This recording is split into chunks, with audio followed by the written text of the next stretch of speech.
Nagpalipad tayo ng FPV at nalaglag ito sa kabundukan. Nawala yung ating signal kasi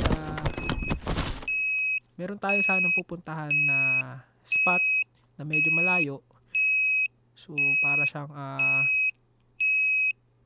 Mount Peak na siya, peak na siya, yung parang mas mataas siya na bundok. Kaso hindi nga natin naabot at ang nangyari ay nawalan tayo ng live feed sa ating goggles at nawalan na rin tayo ng signal sa ating radio controller. Kaya nga ang nangyari ay yung ating drone ay nag-fly away at hindi na natin makontrol at may pabalik gamit yung GPS. Kaya ang nangyari ay yung ating FPV drone ay nalaglag sa kabundukan. After that, nung nalaman natin na wala na tayong signal connection sa ating drone, ang nangyari ay doon na ako napaisip na nalaglag na nga yung drone natin at hindi ko rin alam kung saan siya hanapin, kung saan siya banda nalaglag. Ang alam ko lang ay ang huli ko nakita ay nasa taas siya ng bundok at medyo malayo kung saan tayo nagpapalipad. At mabuti na lang at sa bundok din siya nalaglag kung saan ay walang masyadong tao. So nangyari ay hanap kami, mga ilang minuto rin kami naghanap-hanap ng matagal, kaya di rin namin makita. So nagbabase lang ako sa kanyang buzzer. Yung ating tracking, hanapin ko sana gamit yung GPS, kaso wala akong lakas na internet connection doon sa lugar na yun, kaya di rin natin ma-locate gamit ang GPS. Kaya nangyari ay naghanap-hanap kami gamit lang yung aking buzzer doon sa ating kinabit doon sa FPV. Pero habang palapit kami doon sa spot or sa area kung saan siya nalaglag ay nagkakaroon ako ng signal sa ating radio controller, kaya naman ay lumakas ang loob natin na nasa palibot lang or sa paligid yung ating drone. Kaya nung narinig na namin yung buzzer, ayun, doon na namin na pag-alaman na yung drone ay nasa itaas or sa ibaba ng bundok. Kaya doon na namin siya nakita. So yun lang. At malaking lesson rin nga pala ito at learnings yung mga ganitong pangyayari na nawalan tayo ng signal dahil sa limitations ng ating live feed sa ating goggles. At yun, kailangan lang talaga nating maging responsible sa ating mga pinapalipad at hindi lahat ay kayang abutin, no? So ganun.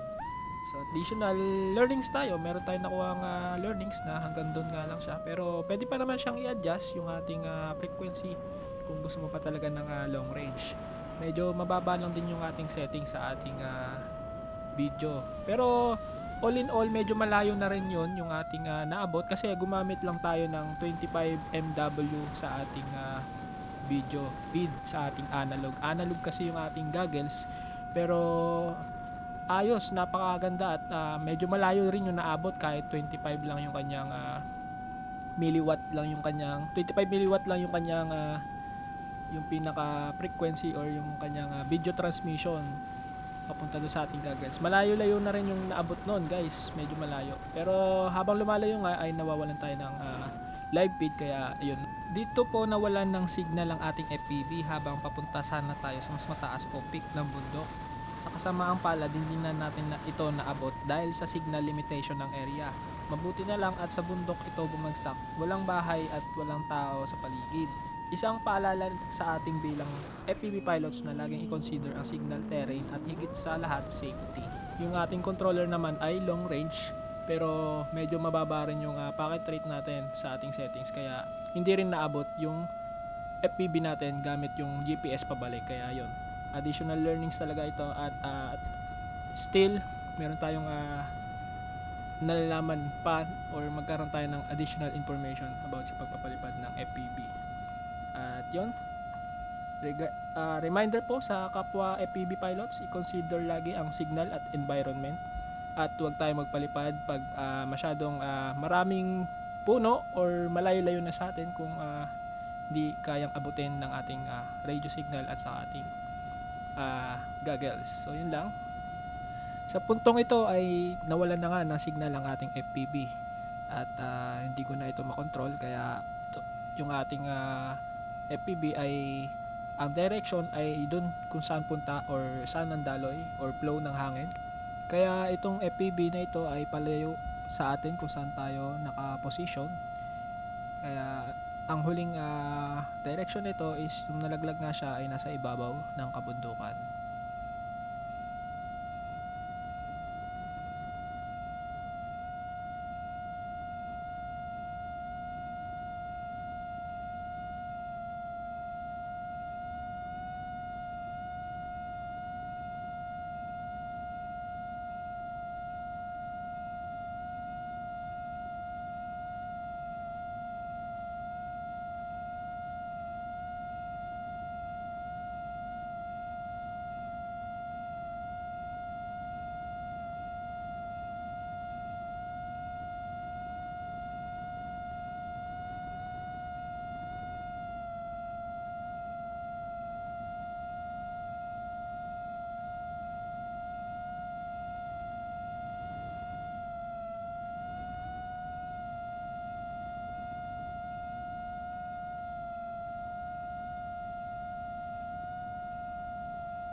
Nakita natin yung ating ating FPV na naglag na sa bundok.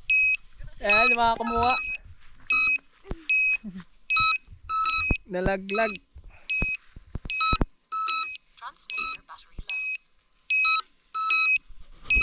Dong. Salamat sa mga kumuha. Kita. Buti nakita pa, no? Sungo lang pa. Hirap hanapin. Kaya nakita. Yung sa tos mo. Alam. Laglag.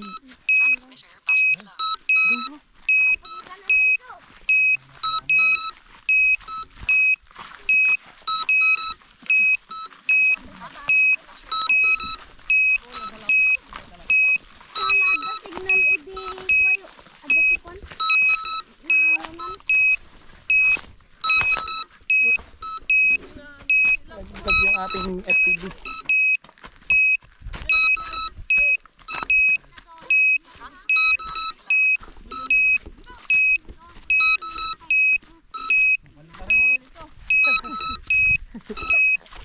Kita pa.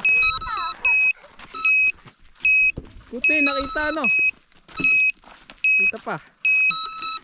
Goodbye na sana.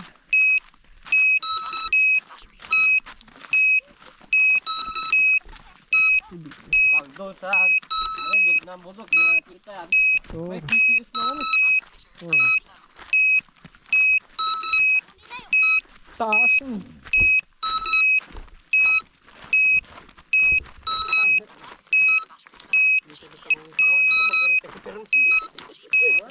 Ay, kapsa pa yun. Tabataan mo. Tabot ng kali-kali. Kabili, tayo. Kabili dyan ang po? Oo, kabili ang tayo. Bali. Kamu ka na sa kali-kali yun.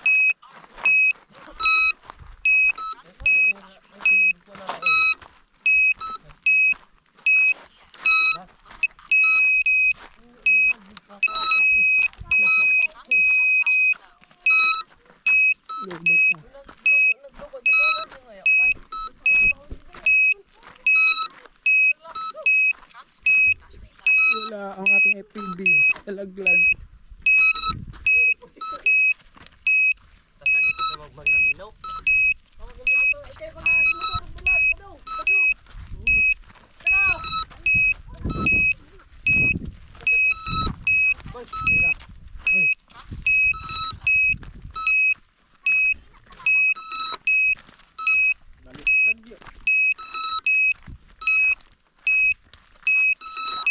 Nalubat.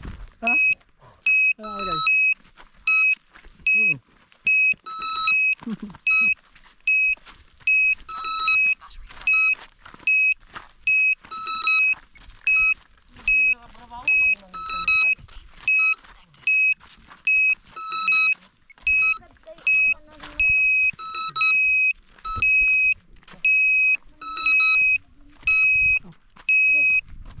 Buti ko na battery.